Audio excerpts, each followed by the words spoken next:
मैं निभा मिश्र आप लोगों को प्रणाम करती हूँ, नमस्कार करती हूँ। और आज मैं फिर उपस्थित हूँ आप लोगों के साथ। रामचरितमानस पाठ का 8वां भाग होगा, 8वां विश्राम होगा ये मासपरायण का। और ये जो प्रसंग है वो राम जी जो गुरु जी के आश्रम में जाते हैं यज्ञ में राक्षसों से बचाने के लिए, फिर उनकी मुलाकात सीता जी से होती है, तो ये आगे का प्रसंग है। तो चलिए शुरू करती हूँ। और ये हिंदी में है। अवधि में तो मैंने पहले वीडियो, इससे पहले वाले वीडियो में बना दिया है, मैंने पाठ किया है। और ये हिंदी में है। शुरू करती हूँ। श्री गणेशाय नमः। सीताराम लक्ष्मण हनुमान की जय। पार्वती पति महादेव की जय। हर हर हर महादेव।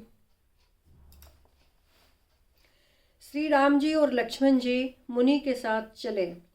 वे वहां गए जहां जगत को पवित्र करने वाली गंगा जी थीं। महाराज गाधी के पुत्र विश्वामित्र जी ने वह सब कथा कह सुनाई जिस प्रकार देव नदी गंगा जी पृथ्वी पर आई थी।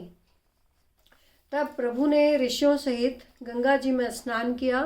ब्राह्मणों ने भांति भांति के दान दिए।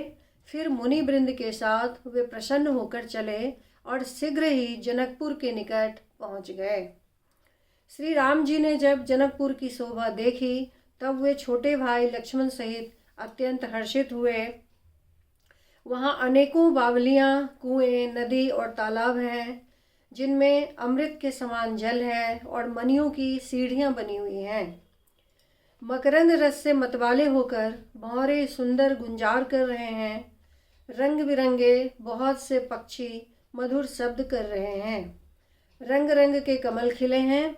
सदा सब ऋतुओं में सुख देने वाला शीतल मंद सुगंध पवन बह रहा है। पुष्प वाटिका, बाग और वन जिनमें बहुत से पक्षियों का निवास है, फूलते फलते और सुंदर पत्तों से लदे हुए नगर के चारों ओर सुशोभित है। नगर की सुंदरता का वर्णन करते नहीं बनता। मन जहाँ जाता है वहीं लुभा जाता है।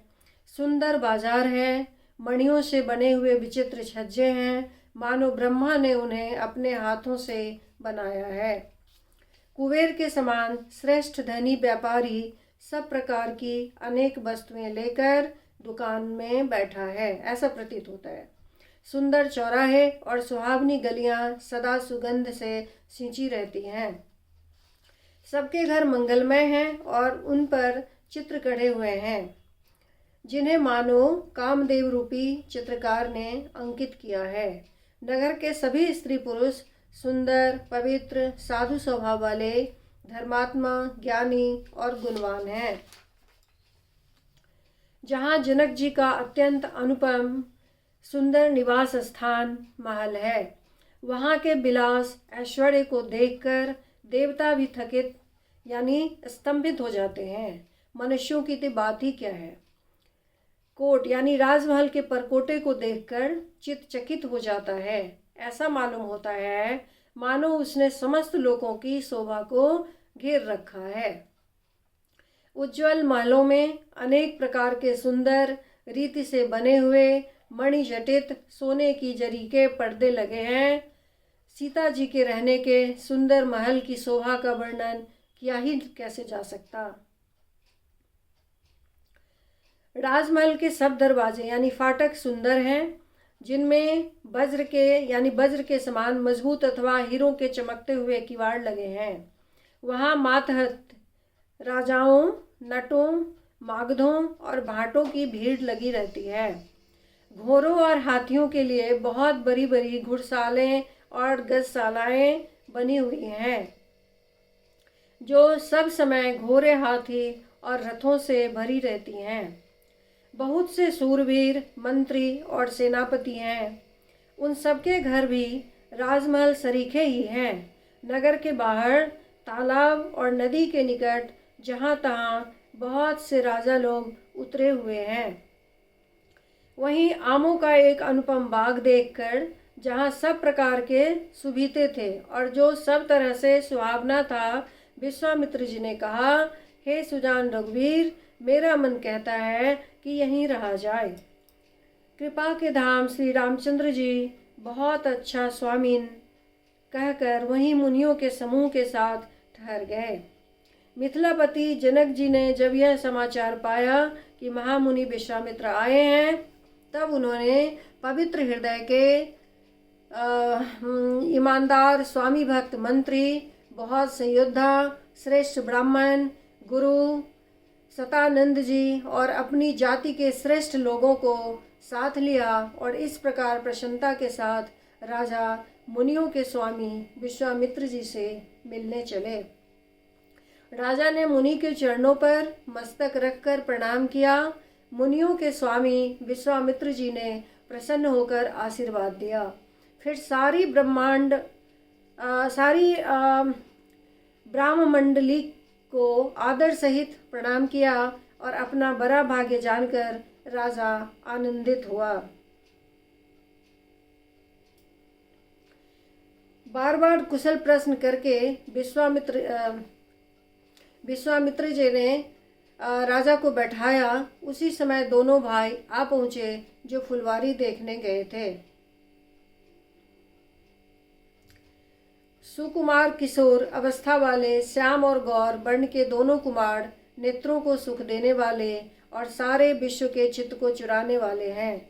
जब रघुनाथ जी आए तब सभी उनके रूप एवं तेज से प्रभावित होकर उठकर खड़े हो गए। विश्वामित्र जी ने उनको अपने पास बैठा लिया। दोनों भाइयों को देखकर सभी सुखी हुए। सबके नेत्रों में जल भराया। आनंद और प्रेम के आंसू उमड़ पड़े और शरीर रोमांचित हो उठे। राम जी की मधुर मनोहर मूर्ति को देखकर विदेह जनक विशेष रूप से विदेह यानी देह के सुधबुद्ध से रहित हो गए। मन को प्रेम में मग्न जान राजा जनक ने विवेक का आश्रय लेकर धीरज धारण किया और मुनि के चरणों में सिर नवाकर गदगद प्रेम भरी गंभीर वाणी से कहा, हे नाथ, कहिए ये दोनों सुंदर बालक मुनि कुल के आभूषण हैं या किसी राजवंश के पालक, अथवा जिसका वेदों ने नेति कहकर गान किया है, कहीं वह ब्रह्म तो युगल रूप धरकर नहीं आया है। मेरा मन जो स्वभाव से ही वैराग्य रूप बना हुआ है, इन्हें देखकर इस तरह मुग्ध हो रहा है जैसे चंद्रमा को देखकर चकोर। हे प्रभु, इसलिए मैं आपसे सत्य भाव से पूछता हूँ, हे नाथ, बताइए, छिपाव ना कीजिए। इनको देखते ही अत्यंत प्रेम के बस होकर मेरे मन में जबरदस्ती ब्रह्म सुख को त्याग दिया है। मुनि ने हंसकर कहा, हे राजन, आपने ठीक ही कहा, आपका वचन मिथ्या नहीं हो सकता। जगत में जहाँ तक जितने भी प्राणी हैं, ये सभी को प्रिय हैं। मुनि की रहस्यभरी वाणी सुनकर श्री राम जी मन ही मन मुस्कुराते हैं, हंसकर मानो संकेत करते हैं, ये रहस्य खोलिए नहीं। तब मुनि ने कहा, हे रघुकुलमणि, महाराज दशरथ के पुत्र हैं। मेरे हित के लिए राजा ने इन्हें मेरे साथ भेजा है। हे रघुकुलमणि ने, ये रघुकुलमणि महाराज दशरथ के पुत्र हैं। मेरे हित के लिए राजा ने इन्हें मेरे साथ भेजा है। ये राम और लक्ष्मण दोनों श्रेष्ठ भाई रूप, शील और बल के धाम हैं। सारा जगत इस बात का साक्षी है कि इन्होंने युद्ध में असुरों को जीतकर मेरे यज्ञ की रक्षा की है। राजा ने कहा, हे मुनि, आपके चरणों के दर्शन कर मैं अपना पुण्य प्रभाव कह नहीं सकता। ये सुंदर श्याम और गौर वर्ण के दोनों भाई आनंद को भी आनंद देने वाले हैं। इनकी आपस की प्रीत बड़ी पवित्र और सुहावनी है। वह मन को बहुत भाती है, पर वाणी से कही नहीं जा सकती। विदेह यानी जनक जी आनंदित होकर कहते हैं, हे नाथ, सुनिए, ब्रह्म और जीव की तरह इनमें स्वाभाविक प्रेम है। राजा बार बार प्रभु को देखते हैं, दृष्टि वहां से हटना ही नहीं चाहती। प्रेम से शरीर पुलकित हो रहा है और हृदय में बड़ा उत्साह है। फिर मुनि की प्रशंसा करके और उनके चरणों में सिर नवाकर राजा उन्हें नगर में लिवा चले। एक सुंदर महल जो सब समय सभी ऋतुओं में सुखदायक था, वहाँ राजा ने उन्हें ले जाकर ठहराया। तदंतर सब प्रकार से पूजा और सेवा करके राजा विदा मांगकर अपने घर गए। रघुकुल के शिरोमणि प्रभु श्री रामचंद्र जी ऋषियों के साथ भोजन और विश्राम करके भाई लक्ष्मण समेत बैठे। उस समय पहर भर दिन रह गया था। लक्ष्मण जी के हृदय में विशेष लालसा है कि जाकर जनकपुर देख आवें, परंतु प्रभु श्री रामचंद्र जी का डर है और फिर मुनि से भी शक चाहते हैं, इसलिए प्रकट में कुछ नहीं कहते, मन ही मन मुस्कुराकर रह जाते हैं। अंतर्यामी श्री रामचंद्र जी ने छोटे भाई के मन की दशा जान ली, तब उनके हृदय में भक्त वत्सलता उमड़ आई। वे गुरु की आज्ञा पाकर बहुत ही विनय के साथ सकुचाते हुए मुस्कुराकर बोले, हे नाथ, लक्ष्मण नगर देखना चाहते हैं, किंतु प्रभु आपके डर और संकोच के कारण स्पष्ट नहीं कहते। यदि आपकी आज्ञा पाऊं तो मैं इनको नगर दिखलाकर तुरंत ही वापस ले आऊं। यह सुनकर मुनीश्वर विश्वामित्र जी ने प्रेम सहित वचन कहे, हे राम, तुम नीति की रक्षा कैसे न करोगे? हे तात, तुम धर्म की मर्यादा का पालन करने वाले और प्रेम के वशीभूत होकर सेवकों को सुख देने वाले हो। सुख के निधान दोनों भाई जाकर नगर देख आओ। अपने सुंदर मुख दिखलाकर सब नगर निवासियों के नेत्रों को सफल करो। सब लोगों के नेत्रों को सुख देने वाले दोनों भाई मुनि के चरण कमलों की वंदना करके चले। बालकों के झुंड इनके सौंदर्य की अत्यंत शोभा देखकर साथ लग गए। उनके नेत्र और मन इनकी माधुरी पर लुभा गए। दोनों भाइयों के पीले रंग के वस्त्र हैं, कमर में पीले दुपट्टों में तरकस बंधे हैं, हाथों में सुंदर धनुष बाण सुशोभित है। श्याम और गौड़ वर्ण के शरीरों के अनुकूल, अर्थात जिस पर जिस रंग का चंदन अधिक फवे उस पर उसी रंग के सुंदर चंदन की खौर लगी है। सामरे और गोरे रंग की मनोहर जोड़ी है। सिंह के समान पुष्ट गर्दन, गले का पिछला भाग है, विशाल भुजाएं हैं, चौड़ी छाती पर अत्यंत सुंदर गजमुक्ता की माला है, सुंदर लाल कमल के समान नेत्र हैं, तीनों तापों से छुड़ाने वाला चंद्रमा के समान मुख है। कानों में सोने के कर्णफूल अत्यंत शोभा दे रहे हैं और देखते ही देखने वाले के चित्त को मानो चुरा लेते हैं। उनकी चितवन बड़ी मनोहर है और भौहें तिरछी एवं सुंदर है। माथे पर तिलक की रेखाएं ऐसी सुंदर हैं मानो मूर्तिमती शोभा पर मुहर लगा दी गई हो। सिर पर सुंदर चौकोनी टोपियां हैं, काले और घुंघराले बाल हैं। दोनों भाई नख से लेकर शिखा तक सुंदर हैं और सारी शोभा जहाँ जैसी चाहिए वैसी ही है। जब पुरवासियों ने यह समाचार पाया कि दोनों राजकुमार नगर देखने के लिए आए हैं, तब वे सब घर बार और सब काम काज छोड़कर ऐसे दौड़े मानो दरिद्र यानी धन का खजाना लूटने दौड़े हों। स्वभाव ही से सुंदर दोनों भाइयों को देखकर वे लोग नेत्रों का फल पाकर सुखी हो रहे हैं। युवती स्त्रियां घर के झरोखों से लगी हुई प्रेम सहित श्री रामचंद्र जी के रूप को देख रही हैं। वे आपस में बड़े प्रेम से बातें कर रही हैं। हे सखी, इन्होंने करोड़ों कामदेवों की छवि को जीत लिया है। देवता, मनुष्य, असुर, नाग और मुनियों में ऐसी शोभा तो कहीं सुनने में भी नहीं आती। भगवान विष्णु के 4 भुजाएं हैं, ब्रह्मा जी के 4 मुख हैं, शिव जी के विकट वेश हैं और उनके 5 मुंह हैं। हे सखी, दूसरा देवता भी कोई ऐसा नहीं है जिसके साथ इस छवि की उपमा दी जाए। इनकी किशोर अवस्था है। ये सुंदरता के घर सांवले और गोरे रंग के तथा सुख के धाम हैं। इनके अंग अंग पर करोड़ों अरबों कामदेवों को निछावर कर देना चाहिए। हे सखी, कहो तो ऐसा कौन शरीरधारी होगा जो इस रूप को देखकर मोहित ना हो जाए। कोई दूसरी सखी प्रेम सहित कोमल बानी से बोली, हे सयानी, मैंने जो सुना है उसे सुनो।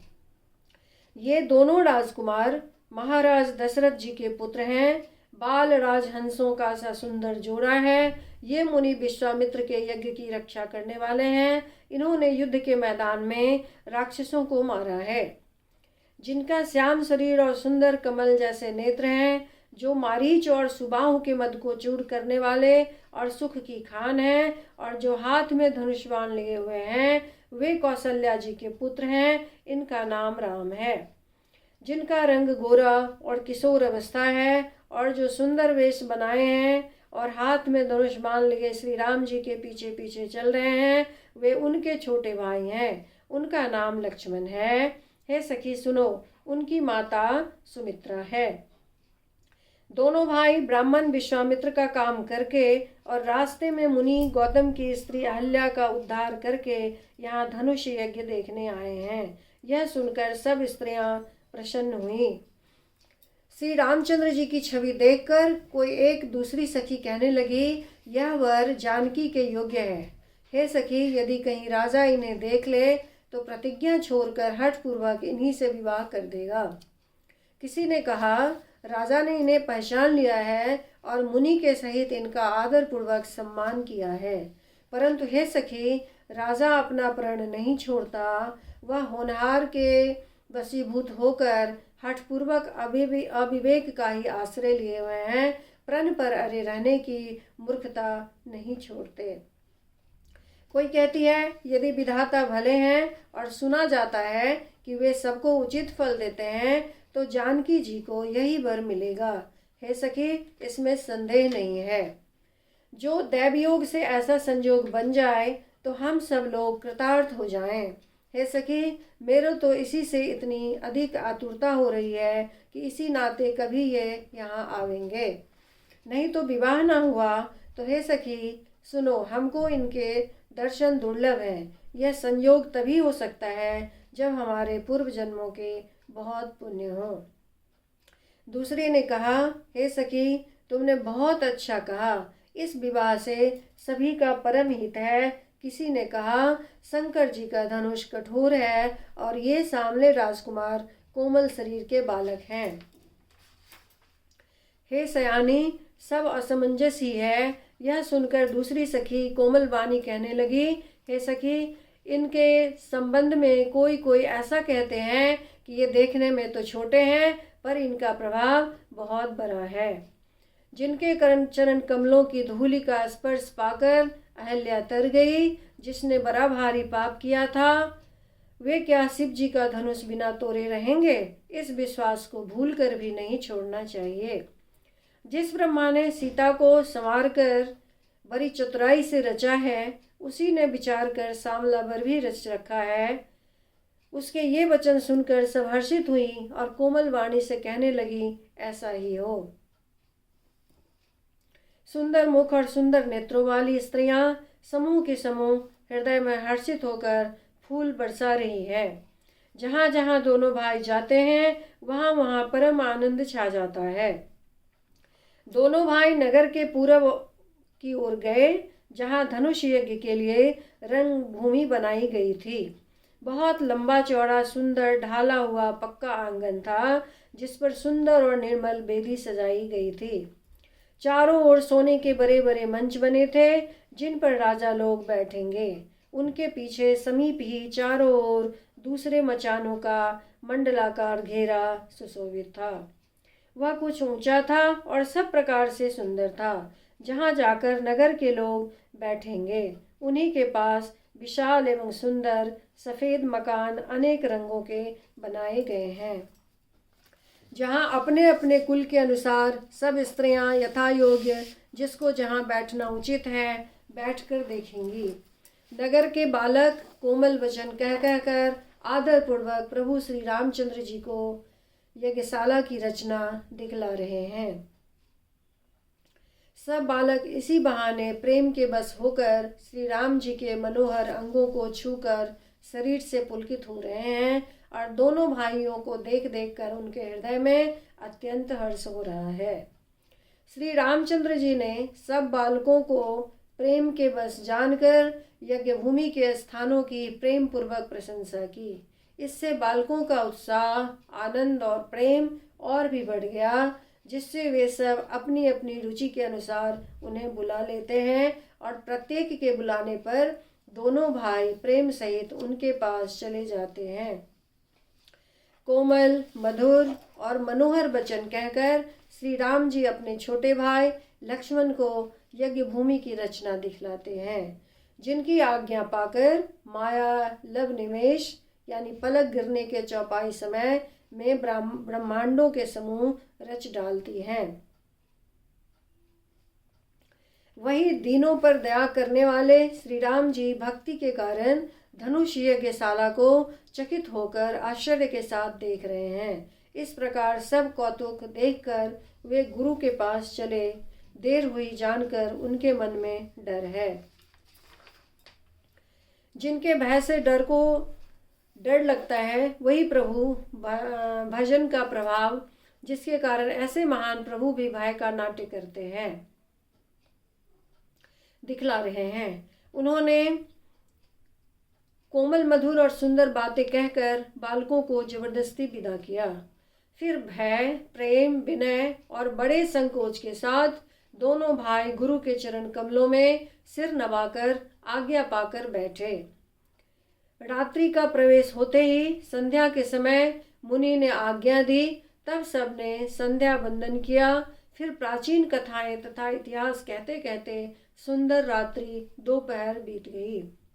तब श्रेष्ठ मुनि ने जाकर शयन किया। दोनों भाई उनके चरण दबाने लगे, जिनके चरण कमलों के दर्शन एवं स्पर्श के लिए वैराग्यवान पुरुष भी भांति भांति के जप और योग करते हैं।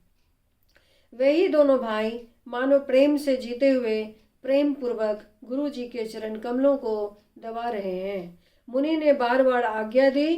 तब श्री रघुनाथ जी ने जाकर शयन किया।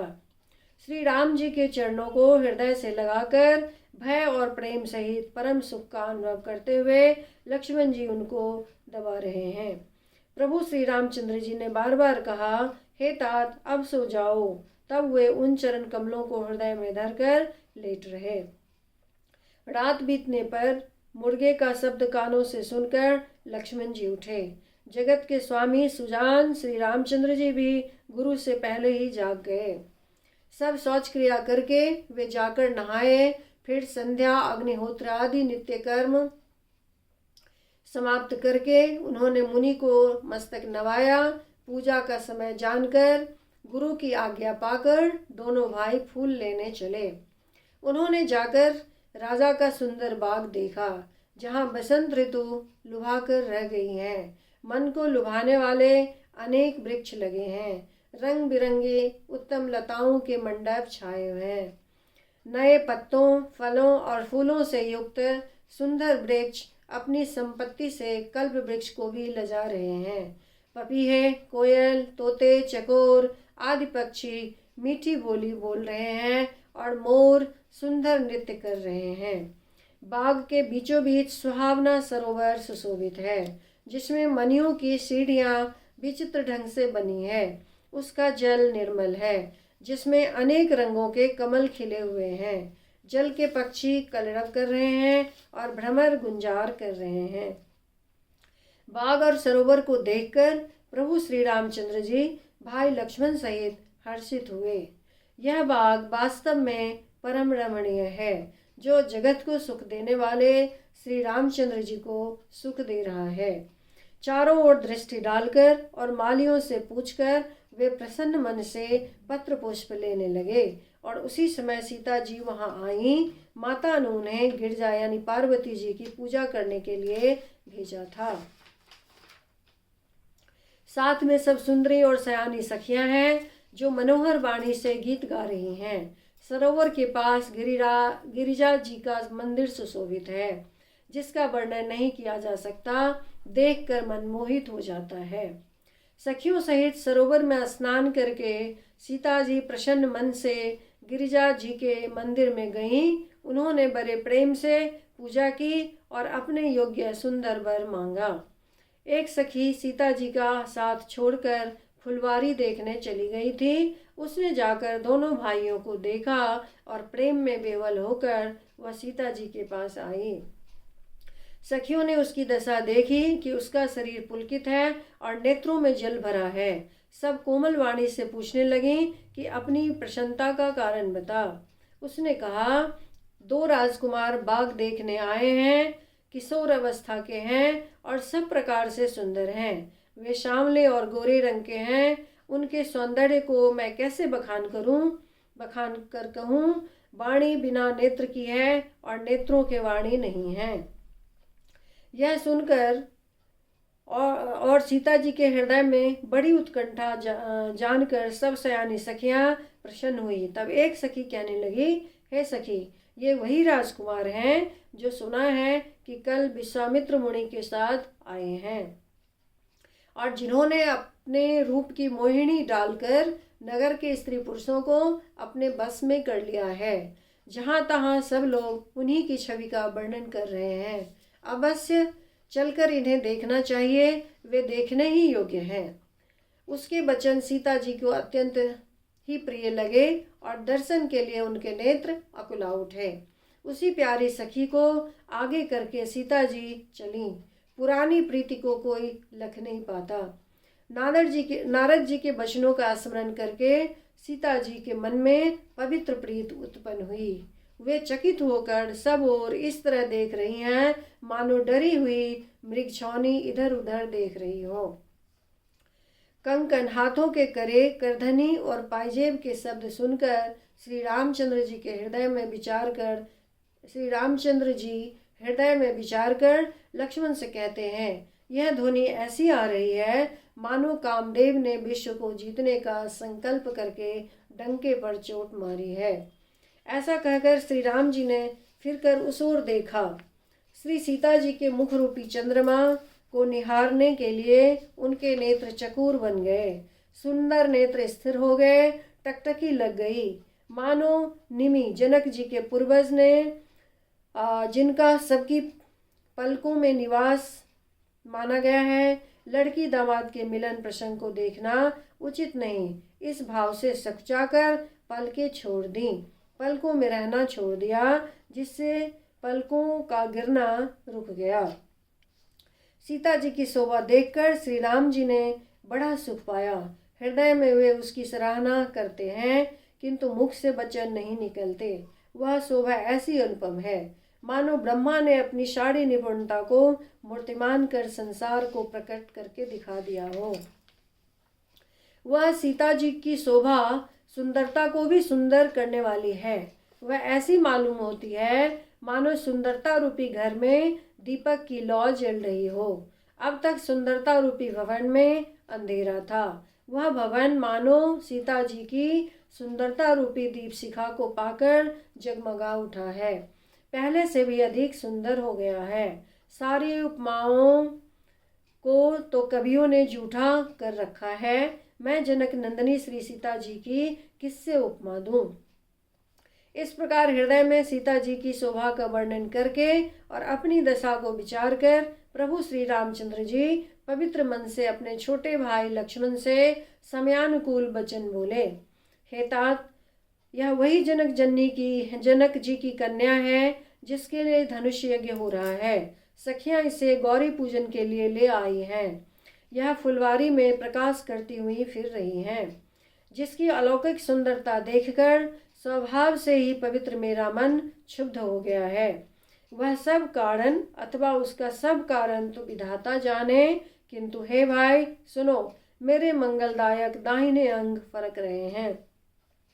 रघुवंशियों का यह सहज जन्मगत स्वभाव है कि उनका मन कभी कुमार्ग पर पैर नहीं रखता। मुझे तो अपने मन का अत्यंत ही विश्वास है कि जिसने जगत की कौन कहे स्वप्न में भी पराई स्त्री पर दृष्टि नहीं डाली है। रण में शत्रु जिनकी पीठ नहीं देख पाते, अर्थात जो लड़ाई के मैदान से भागते नहीं, पराई स्त्रियां जिनके मन और दृष्टि को नहीं खींच पाती, और भिखारी जिनके यहाँ से नहीं पाते, खाली हाथ नहीं लौटते, ऐसे श्रेष्ठ पुरुष संसार में थोड़े हैं। यूं श्री राम जी छोटे भाई से बातें कर रहे हैं, पर मन सीता जी के रूप में लुभाया हुआ है। उनके मुख रूपी कमल के छवि रूप मकरंद रस को भौरे की तरह पी रहा है। सीता जी चकित होकर चारों ओर देख रही हैं। मन इस बात की चिंता कर रहा है कि राजकुमार कहाँ चले गए। बाल मृग नयनी, मृग के छौने की सी आंख वाली सीता जी जहाँ दृष्टि डालती हैं, वहाँ मानो श्वेत कमलों की कतार बरस जाती है। तब सखियों ने लता की ओट में सुंदर श्याम और गौर कुमारों को दिखलाया। उनके रूप को देखकर नेत्र ललचा उठे। वे ऐसे प्रसन्न हुए मानो उन्होंने अपना खजाना पहचान लिया। श्री रघुनाथ जी की छवि देखकर नेत्र चकित हो गए। पलकों ने भी गिरना छोड़ दिया। अधिक स्नेह के कारण शरीर बेहवल हो गया, मानो शरद ऋतु के चंद्रमा को चकोरी देख रही हो। नेत्रों के रास्ते श्री राम जी को हृदय में लाकर चतुर शिरोमणि जानकी जी ने पलकों के किवाड़ लगा दिए, अर्थात नेत्र मूंदकर उनका ध्यान करने लगीं। जब सखियों ने सीता जी को प्रेम के वश जाना, तब वे मन में सकचा गईं, कुछ कह नहीं सकती थीं। उसी समय दोनों भाई लता मंडप में ऐसे प्रकट हुए मानो दो निर्मल चंद्रमा बादलों के पर्दे को हटाकर निकले हों। दोनों सुंदर भाई शोभा की सीमा हैं। उनके शरीर की आभा नीले और पीले कमल की सी है। सिर पर सुंदर मोरपंख सुशोभित हैं। उनके बीच बीच में फूलों की कलियों के गुच्छे लगे हैं। माथे पर तिलक और पसीने की बूंदें शोभायमान हैं। कानों में सुंदर भूषणों की छवि छाई है। टेढ़ी भौहें और घुंघराले बाल हैं। नए लाल कमल के समान रत्नारे लाल नेत्र हैं। ठोड़ी, नाक और गाल बड़े सुंदर हैं और हंसी की शोभा मन को मोह लिए लेती है। मुख की छवि तो मुझसे कही ही नहीं जाती, जिसे देखकर बहुत से कामदेव लजा जाते हैं। वक्षस्थल पर मणियों की माला है। शंख के सदृश सुंदर गला है। कामदेव के हाथी के बच्चे की सूर के समान उतार चढ़ाव वाली एवं कोमल भुजाएं हैं, जो बल की सीमा है। जिसके बाएं हाथ में फूलों सहित दोना है। हे सखी, वह सांवला कुंवर तो बहुत ही सलोना है। सिंह की सी पतली लचीली कमर वाले, पीतांबर धारण किए हुए शोभा और सील की भंडार सूर्यकुल के भूषण श्री रामचंद्र जी को देखकर सखियां अपने आप को भूल गईं। एक चतुर सखी धीरज धरकर हाथ पकड़कर सीता जी से बोली, गिरिजा जी का ध्यान फिर कर लेना। इस समय राजकुमार को क्यों नहीं देख लेती। तब सीता जी ने सकचाकर नेत्र खोले और रघुकुल के दोनों सिंहों को अपने सामने खड़े देखा। नख से शिखा तक श्री राम जी की शोभा देखकर और फिर पिता का प्रण याद करके उनका मन बहुत क्षुब्ध हो गया। जब सखियों ने सीता जी को प्रेम के बस देखा, तब सब भयभीत होकर कहने लगी, बड़ी देर हो गई, अब चलना चाहिए, कल इसी समय फिर आएंगी। ऐसा कहकर एक सखी मन में हंसी। सखी की यह रहस्य भरी वाणी सुनकर सीता जी सकचा गईं। देर हो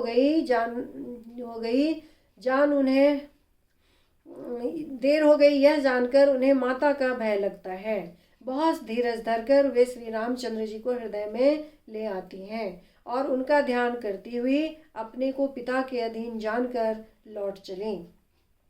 मृग, पक्षी और वृक्षों को देखने के बहाने सीता जी बार बार घूम जाती हैं और श्री राम जी की छवि देख देख कर उनका प्रेम कम नहीं बढ़ रहा है, अर्थात बहुत ही बढ़ता जाता है। शिव जी के धनुष को कठोर जानकर वे विसूरती मन में विलाप करती हुई हृदय में श्री राम जी की सामली मूर्ति को रख कर चली। शिव जी के धनुष की कठोरता का स्मरण आने से उन्हें चिंता होती थी कि ये सुकुमार रघुनाथ जी उसे कैसे तोड़ेंगे। पिता के प्रण की स्मृति से उनके हृदय में क्षोभ था ही, इसीलिए मन में विलाप करने लगी। प्रेम बस ऐश्वर्य की विस्मृति हो जाने से ही ऐसा हुआ। फिर भगवान के बल का स्मरण आते ही वे हर्षित हो गईं और सांवली छवि को हृदय में धारण करके चलीं।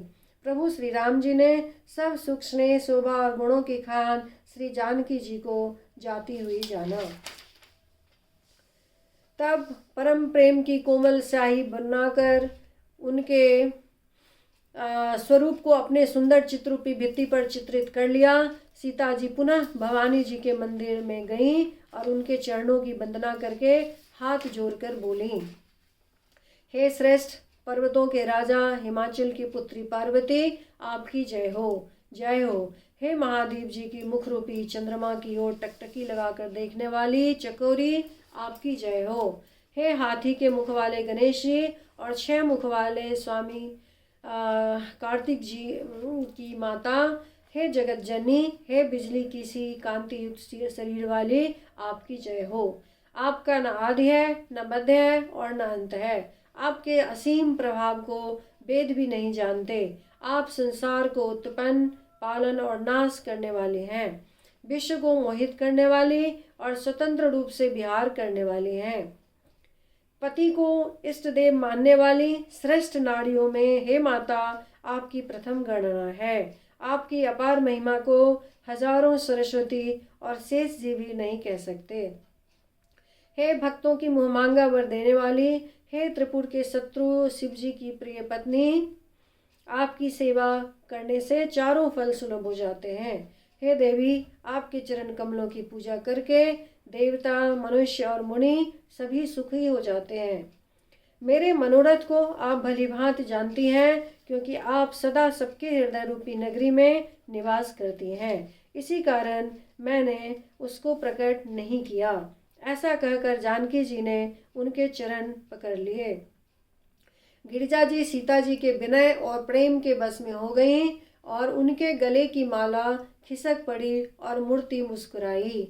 सीता जी ने आदरपूर्वक उस प्रसाद को सिर पर धारण किया।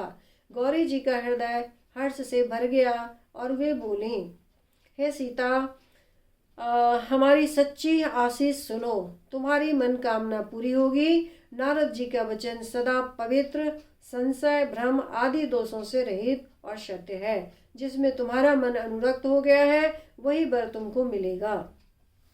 जिसमें तुम्हारा मन अनुरक्त हो गया है वही स्वभाव से ही सुंदर श्यामला वर श्री रामचंद्र जी तुमको मिलेगा।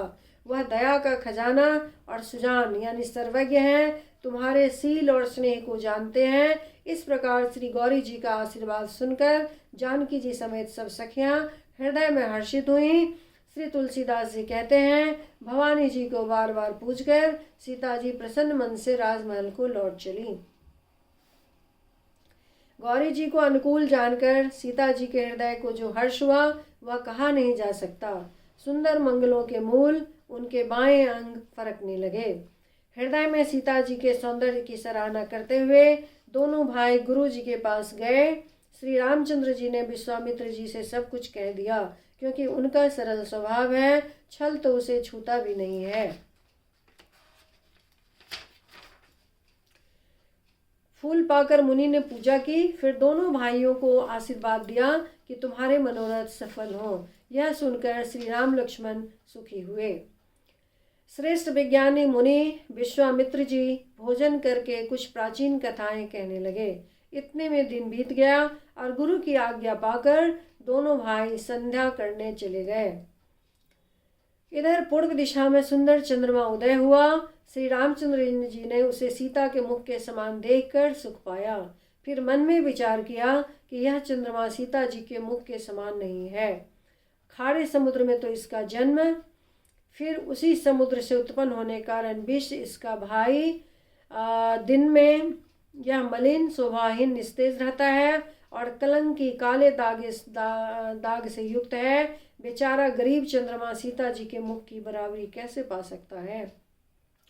फिर यह घटता बढ़ता है और बिड़हिनी स्त्रियों को दुख देने वाला है। राहु अपनी संधि में पाकर इसे ग्रस लेता है। चकवे को चकवी के वियोग का सुख देने वाला और कमल का बैरी उसे मुरझा देने वाला है। हे चंद्रमा, तुझमें बहुत से अवगुण हैं जो सीता जी में नहीं है। अतः जानकी जी के मुख की तुझे उपमा देने में बड़ा अनुचित कर्म करने का दोष लगेगा। इस प्रकार चंद्रमा के बहाने सीता जी के मुख की छवि का वर्णन करके बड़ी रात हो गई। वे गुरु जी के पास चले। मुनि के चरण कमलों में प्रणाम करके आज्ञा पाकर उन्होंने विश्राम किया। रात बीतने पर श्री रघुनाथ जी जागे और भाइयों को देखकर ऐसा कहने लगे, हे तात, देखो, कमल, चक्रवाक और समस्त संसार को सुख देने वाला अरुणोदय हुआ है। लक्ष्मण जी दोनों हाथ जोड़कर प्रभु के प्रभाव को सूचित करने वाली कोमल वाणी बोले। अरुणोदय होने से कुमदिनी सकचा गई और तारागणों का प्रकाश फीका पड़ गया। जिस प्रकार आपका आना सुनकर सब राजा बलहीन हो गए हैं। सब राजा रूपी तारे उजाला मंद प्रकाश करते हैं, पर वे धनुष रूपी महान अंधकार को हटा नहीं सकते। रात्रि का अंत होने से जैसे कमल, चकवे, भौरे और नाना प्रकार के पक्षी हर्षित हो रहे हैं, वैसे ही हे प्रभु, आपके सब भक्त धनुष टूटने पर सुखी होंगे। सूर्य उदय हुआ, बिना ही परिश्रम अंधकार नष्ट हो गया, तारे छिप गए, संसार में तेज का प्रकाश हो गया। हे रघुनाथ जी, सूर्य ने अपने उदय के बहाने सब राजाओं को प्रभु का प्रताप दिखलाया है। आपकी भुजाओं के बल की महिमा को उद्घाटित करने के लिए ही धनुष तोड़ने की यह पद्धति प्रकट हुई है। भाई के वचन सुनकर प्रभु मुस्कुराए। फिर स्वभाव से ही पवित्र श्री राम जी ने शौच से निवृत्त होकर स्नान किया और नित्य क्रम करके वे गुरु जी के पास आए। आकर उन्होंने गुरु जी के सुंदर चरण कमलों में सिर नवाया। तब जनक जी ने सतानंद जी को बुलाया और उन्हें तुरंत ही विश्वामित्र मुनि के पास भेजा। उन्होंने आकर जनक जी की विनती सुनाई। विश्वामित्र जी ने हर्षित होकर दोनों भाइयों को बुलाया। सतानंद जी के चरणों की वंदना करके प्रभु श्री रामचंद्र जी गुरु जी के पास जा बैठते हैं। तब मुनि ने कहा, हे तात, चलो, जनक जी ने बुलाया है। बोलो श्री रामचंद्र जी की जय। पवन सुत हनुमान की जय। हर